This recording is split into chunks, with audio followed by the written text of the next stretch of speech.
One Kyle Dubas' connections to Mitch Marner are both well-known and well-documented. But is there a world where the Pittsburgh Penguins could trade for Mitch Marner and bring him in for next season?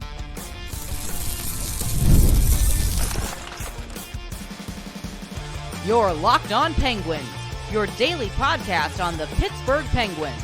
Part of the Locked On Podcast Network, your team every day.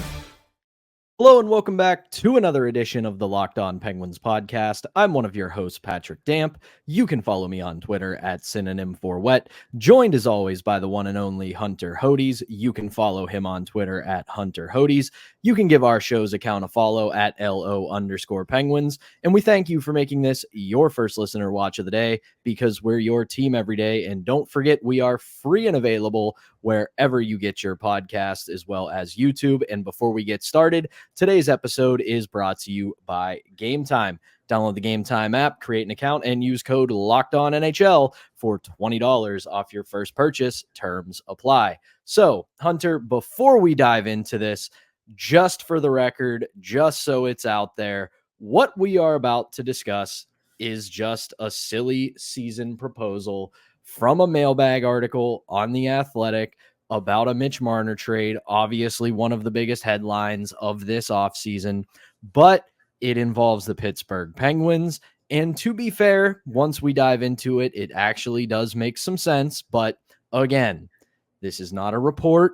It's not a rumor. It is just the equivalent of someone firing up NHL 24 and trying to make a trade in be a GM mode. So let's dive into this proposal from Jason F. And it is a 3-team trade involving the Pittsburgh Penguins, the Los Angeles Kings, and the Toronto Maple Leafs. So here's how this would break down. The Penguins would send to the Los Angeles Kings goaltender Tristan Jarry and defenseman Jack St. Ivany. The Los Angeles Kings would send to Toronto defenseman Drew Doughty, and the Penguins would get from Toronto forward Mitch Marner. Now, I did a little back of the napkin math on this one, so I may be a few dollars off here or there, but if my cap-friendly calculations are correct, if you move Jarry and Jack St. Ivany to the Kings, you free up just a shade over $6 million, which would up their offseason cap space to $19 million. Then once you bring in Mitch Marner's salary, which is just a shade under $11 million. However, if this trade does happen post July 1, Mitch Marner gets a big old bonus from the Toronto Maple Leafs, and his actual dollars are pretty affordable, but that's beside the point. That cap hit would take the Penguins down to just a shade over $8 million in cap space available this offseason. So, Hunter, your thoughts on this fan proposal for a Mitch Marner trade that would bring him to the Pittsburgh Penguins? Yeah, I mean, you can build the Kyle Dubas statue if he's able to pull off that type of deal, in my opinion. I mean, yeah, it's maybe a tad annoying if Jack St. Ivany and Tristan Jarry go, but you can replace St. Ivany, I think, through free agency. Tristan Jarry, it's maybe a little bit tricky just because the free agent market is not that good, but that's a situation where I think I go after Alex Nedeljkovic to come back, and then he can be your number 1A goalie for next season. And if you want to get a 1B, whether it's free agency or have Blomqvist come up from the AHL, I think that type of situation would work, especially if Blomqvist is ready to go after training camp in the preseason. But you're still getting the best player in this deal. Does he make a lot of money? Sure. But this is a player that can help you win right now. And that, I think, is what's most important, at least for this year and this core when it comes to the Pittsburgh Penguins.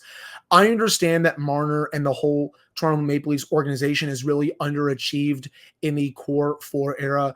But I do want to stress to everyone that this is still very much an elite player in the NHL. I think if you're out there saying that you would not like this player on your team, I kind of think you're lying to yourselves a little bit. If you're able to get him for honestly not that much on the market, and don't get me wrong, people, I don't think the Penguins are going to get Marner. I don't think they're going to be able to pull off a trade for him just because I think the Maple Leafs are going to want assets back that the Penguins honestly don't have. But say the Penguins do get him in this fantasy world, just because, again, we're doing silly season. It's the end of May. Bear with us here. Let's say they get him. This is a player that can score at will. He's a great playmaker. He can play at least fine defense in his own zone, and he makes this team better for this year. He also replaces Jake Ensel, which is massive for this team heading into next season. I thought Michael Bunting did obviously a great job in the aftermath of the Gensel trade, but I still think they're one more top 6 winger short when I look at this roster right now. But another thing about this trade, you have lesser cap space and you need to make a lot more moves if you want to fill out this bottom 6, because we've been saying throughout this offseason, that's still, I think, the number one priority for this team. You make this move, okay, you get a great player.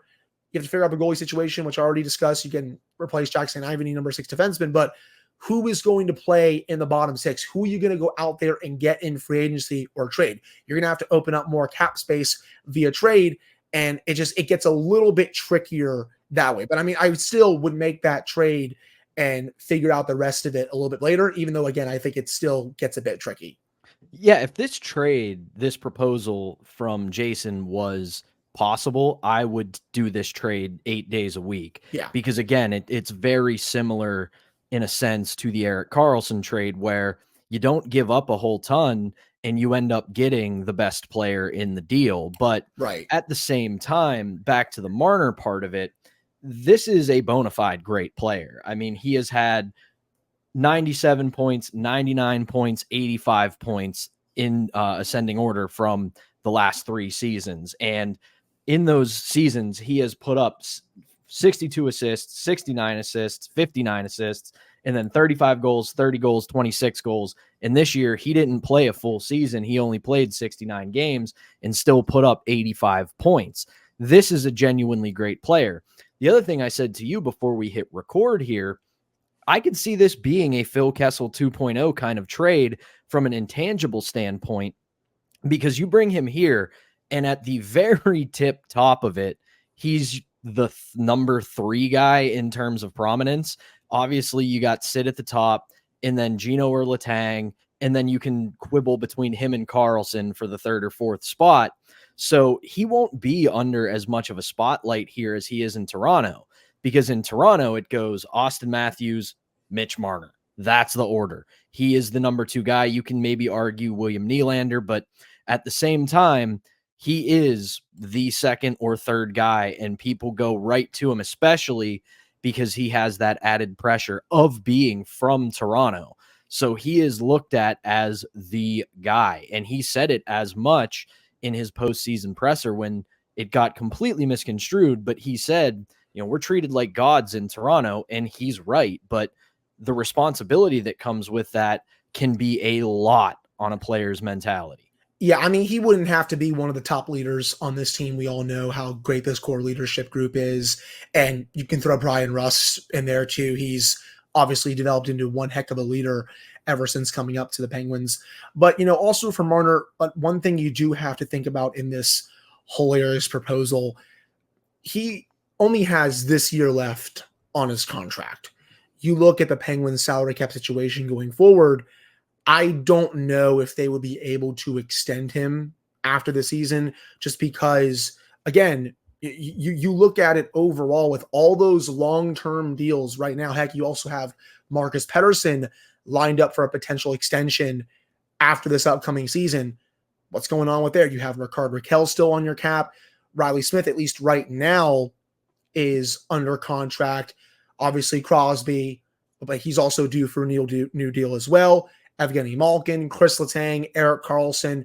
There's only so much you can do, even though the cap is going up. So I would kind of see this as a 1-year rental for going all in one more time. As would I think, and I also think that throws a wrench in the proposal. I get the feeling that wherever he ends up, he's basically going to want to have some kind of extension in hand, whether it's medium or long term. I think he wants that security wherever he goes. But then the other end of this, you kind of touched on it there a little bit. If you make this trade, I think this would become an offseason of radical change for the Pittsburgh Penguins. And I don't mean that in the sense of Crosby, Malkin, Letang, Karlsson. And I think you can, again, throw Brian Rust in there, because by all reporting, they've told Rust they're not going to move on from him. They're going to honor his no move clause. So at this point, I think that also puts you in a tough spot. You brought up Marcus Pettersson's name. You look at everybody else who makes a significant amount of salary on this team outside of the core. There's not a lot of value there because Riley Smith, that's going to be, I think, easier to move because there's only 1 year left. But again, value's not that high. He had a rough season. Ricard Raquel, again, rough season, few more years left at the same salary that Riley Smith has. That's going to be hard to move. Ryan Graves, there's no way they're going to be able to move that because his value is probably at rock bottom. So that leaves Marcus Pettersson, who is probably going to fetch you the most return and to bring you more cap space. And then you still have to, like you said, figure out what you're going to do in net if you ship off Tristan Jarry, because maybe Joel Blomqvist is ready, maybe he's not, but you don't want to put yourself under that 8 ball. You don't want to have no answer there. And the UFA class for goaltenders this summer is not a good one. So while this trade on its face looks like it would work, I think it would mean a lot of changes on this roster. And maybe that's a good thing, but it becomes very difficult to turn this team from a top heavy unit that would have Mitch Marner there, but then there would not be much else behind them. Yeah, I mean, I do think it would work. Again, I would make the trade basically every day of the week because the Penguins would be getting the best player back in the deal. But then you would have to finagle your way around some more salary cap situations with players still on this roster. You'll have to move out a player or two that makes a decent salary. You brought up Marcus Pettersson. As much as I would hate to see him go, when you look at the players value-wise, he would obviously bring back most just because of how great of a season he just had in 2023, 2024. But at the end of the day, this is very much silly season, very much fantasy land. I don't think it's going to happen. But, seeing Marner on this team somehow, some way, it would be a lot of fun. This team would be a blast to watch with him riding shotgun to Evgeny Malkin or Sidney Crosby. It would be a ton of fun. And again, like Hunter said, it's silly season stuff. It's not something that we think is going to happen, but we shall see. I don't think Mitch Marner becomes a Penguin, but I'll gladly go cold takes exposed on that one if Kyle Dubas figures out a way to make it work. But that is going to do it for the first segment of this edition of the Locked On Penguins podcast. When we come back, we are going to talk about somebody who technically is still here, and we're going to look back on the season that Pierre-Oliver Joseph had. But before we do that, we've got to tell you about our first sponsor, and that is Game Time. We are in the most exciting time of the sports calendar with the NBA playoffs and the Stanley Cup playoffs well underway, and we know how much fun those games can be. And Game Time makes getting tickets even faster and easier, with prices on the Game Time app actually going down the closer it gets to tip-off or face-off.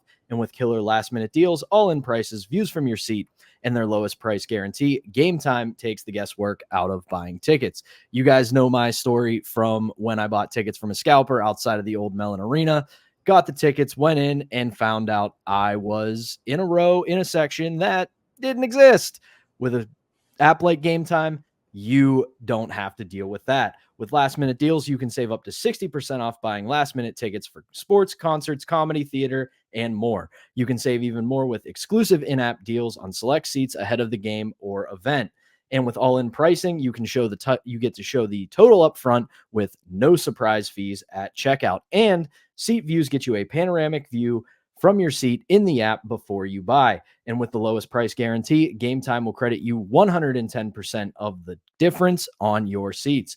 Your purchase is also covered with the most flexible customer service policy in the ticket industry. So take the guesswork out of buying tickets with Game Time. Download the Game Time app, create an account, and use code LOCKEDONNHL for $20 off your first purchase. Terms apply. Again, create an account and redeem code LOCKONNHL for $20 off your first purchase. Download Game Time today. Last minute tickets, lowest price guaranteed. All right, we're back here on the Tuesday edition of the Locked On Penguins podcast. I'm Patrick Damp. That's Hunter Hodes. So let's talk about a guy who is still an RFA going into this summer. He has not yet been, at least not to our knowledge, tendered an offer or re-signed to any deal, and that is defenseman Pierre-Oliver Joseph. And for POJ, not a bad season for him. A little bit of injuries here and there, only played 52 games, but he did record 2 goals, 9 assists for 11 points in those 52 games. Definitely not his best season. That was 22-23, when in 75 games he had 5 goals and 16 assists for 21 points. Overall, though, I think we're starting to see more of a maturation from POJ.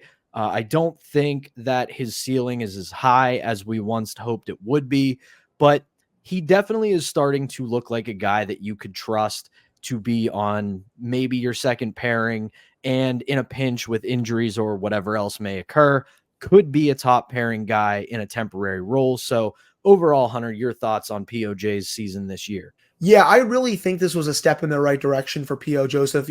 We should also add that Joseph was scratched during portions of the season in favor of Ryan Shea and John Ludwig, and I was against that just because I felt he was the better of those two players, and that showed down the stretch where I think Joseph played some of his best hockey in a Penguins uniform. He was playing better in the corners, winning more puck battles in his own zone. He was defending a lot better overall in his own zone as well, winning a lot of one-on-ones defensively.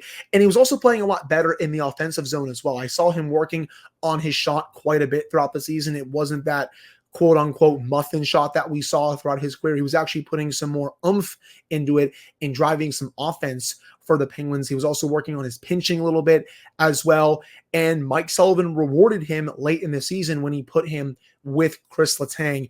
And that pairing, it had some mixed results throughout the season. They played 371 minutes together at 5-on-5 when those two were on the ice, 18 goals for, 20 goals against, but they only had 46% of the shot attempts, 41% of the expected goals, 44% of the scoring chances, and 43% of the high danger chances. I appreciate Sullivan promoting Joseph and rewarding him for his play, but him and Letang just didn't work as well this year as it had in previous years. In fact, Joseph works better without Letang. And the minutes without Letang were pretty similar this season. 364 minutes without Letang as his partner. And when Joseph was on the ice with any other partner, the Penguins had 51% of the shot attempts. They also had 53% of the expected goals, 52% of the scoring chances, and about 54% of the high danger chances. So at this point in Joseph's career, I don't think he's a top pairing defenseman. I think if the Penguins enter next season with him on their top pairing, I think they're a little up a creek in terms of their defensive pairs. I also really don't want him playing with Erik Karlsson on the second pairing. I just don't think that's a good fit for either player. I think Joseph best serves this team on the third pair. And if he is on your third pair with someone like Jack St. Ivany, I really like the makings of that pairing. I think that could be one of the more underrated third pairings around the league. And it'd also come really cheap just because I don't think Joseph is going to ask for too much on his next deal. Remember, he's a RFA this offseason. I do think the Penguins are going to bring him back on a 1 or 2 year deal, but I think at the very least, he has shown why he is an NHL caliber defenseman in the NHL. I would bring him back if I'm Kyle Dubas on a short AAV type deal. I would too. And you look at what he made this year, $825,000. I don't think he might get a little bit of a raise, maybe up into $1 million, maybe just under $1 million, 950, something like that. And the funny thing about the Joseph Letang pairing is that's one of those classic moments where the analytics don't match the eye test, because they looked like they worked pretty well together when you watch the games. And then you look at the results on this in the statistics, and it really didn't. So that's a very bizarre moment. At the same time, I think this kind of gets into a bigger issue that the Penguins have going into next season. And that's the fact that we don't really know what they need to do with this defense, because you still have the Ryan Graves issue, and you don't want to see him again with Chris Letang unless he really starts to up his game throughout training camp and into the regular season and finally plays to the contract that he is signed to. And then if that works out, then I think you're on easy street again, because then you can have POJ, Jack St. Ivany as your third pair, and you're doing pretty well when it comes to your defense, because then you have Erik Karlsson and Marcus Pettersson, which we have seen is a very good pairing. So it really all comes back to the fact that they've got to figure out what they have in Ryan Graves and if this is ever going to work. Right. I mean, right now on the left side, just the left side for this defense, You have Marcus Pettersson, who is a bona fide top 4 defenseman, can play on the top pairing or the second pairing. But you have P.O. Joseph, who best serves you as a third pairing defenseman. And then Ryan Graves, who also right now is a third pairing defenseman based on the way he played this past season. You don't want him with Erik Karlsson. That pairing was an absolute disaster this past year. And it wasn't much better with Chris Letang. So this kind of does stem on Graves bouncing back, but I just don't know. We just did a season review. I still don't know how confident I am in that just based on how he played this past season. So they are still very much lacking another true top 4 defenseman. Right now, again, they only have one of them, and they have 2 bottom pairing defensemen. So that's a really big question heading into this offseason here. It's a huge question mark for this team, but we will see what happens. That'll do it, though. Overall, I think I would give him about a C for the season, around that. Maybe B- to a C for me. Yeah. I think he really went in the right direction in the second half of the season. His first half wasn't that inspiring, but I still felt like he was the better of the options on the bottom pair on the left side, and that only came more true in the second half of the season. I still think there's more room for him to grow as a member of this team. Yeah, right there with you. Same grade, same kind of overall recap there. But that'll do it for this segment. When we come back, it is do or die time for Brayden Yager and the Moosejaw Warriors. We will talk about their matchup with the London Knights from last night and what they're facing moving forward right after this. All right, we're back here on the Tuesday edition of the Locked On Penguins podcast. One more time, I'm Patrick Damp. That's Hunter Hodes, and it's do or die time for the Moosejaw Warriors after they dropped yet another game in the Memorial Cup to a similar score, 5-4, to the London Knights.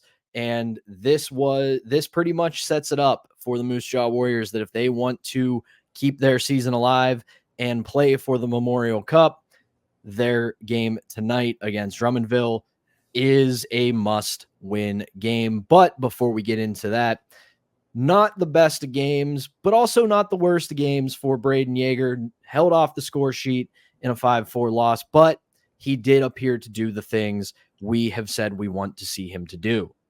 Right. Yeah, no, I was trying to flip back and forth between that outstanding game 3 of Oilers Stars and this game for Moosejaw and London. And yes, you're right. Yager was held off the score sheet, but it wasn't for a lack of trying. He was generating offense every time he was out there, getting quite a few quality scoring chances, but the puck was just not going in the back of the net. Sometimes that happens for star players in hockey games, but Yager was still doing everything in his power to try and will Moosejaw to a win here.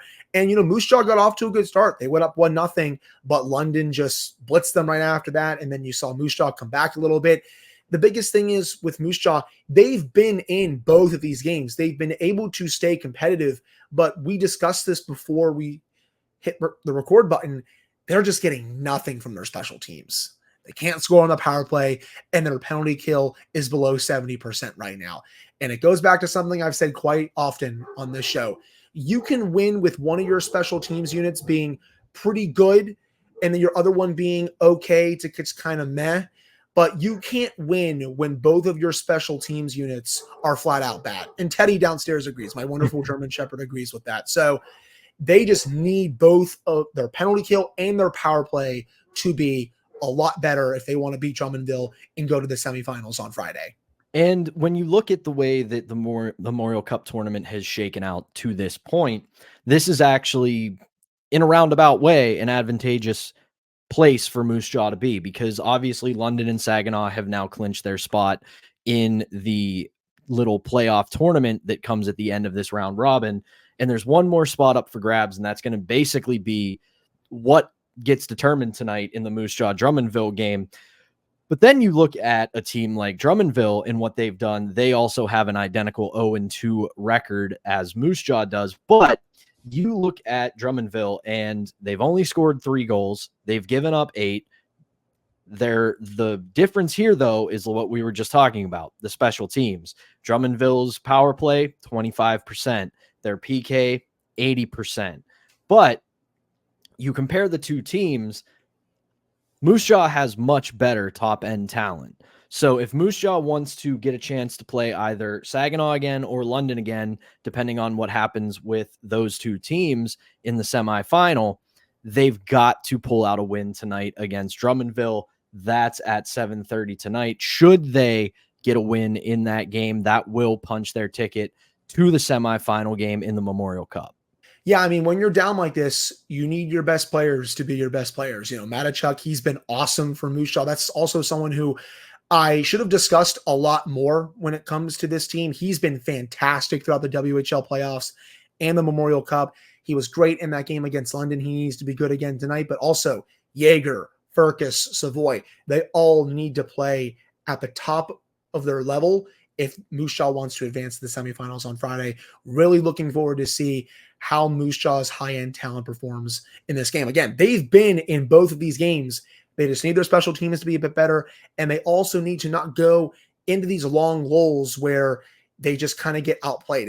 That's kind of happened against both Saginaw and London, where they get off to decent starts, but whether it's Saginaw or London, they just take over the game for 15, 20, 25 minutes, and it puts Moosejaw in a hole. And sure, Moosejaw is able to come back and make it competitive, but if they don't go into those holes, who knows where they are right now. I don't know if they're 0-2, but they just need to play a more consistent 60-minute effort tonight. Yep, it all comes down to, like you said, getting the special teams back in order and putting together a full 60-minute effort. Because even with the lack of special teams success, if you don't go into those 5, 10, 15, 20-minute lulls where you just have yourself getting caved in, maybe those games come out a little different, because we've seen it. Like, even though it is difficult to win in any major hockey postseason with bad special teams, it still is possible if you put together a full 60-minute effort to overcome that. And Moosejaw is going to have to do that tonight against Drummondville. But unless you have got anything left to add, Hunter, that is going to do it for the Tuesday edition of the Locked On Penguins podcast. We will be back tomorrow with some more season in reviews, maybe some more silly season stuff. We'll see what shakes out over the next 24 hours or so. But for Hunter Hodes, I am Patrick Damp. Thank you as always for tuning in, and we will talk to you on Wednesday.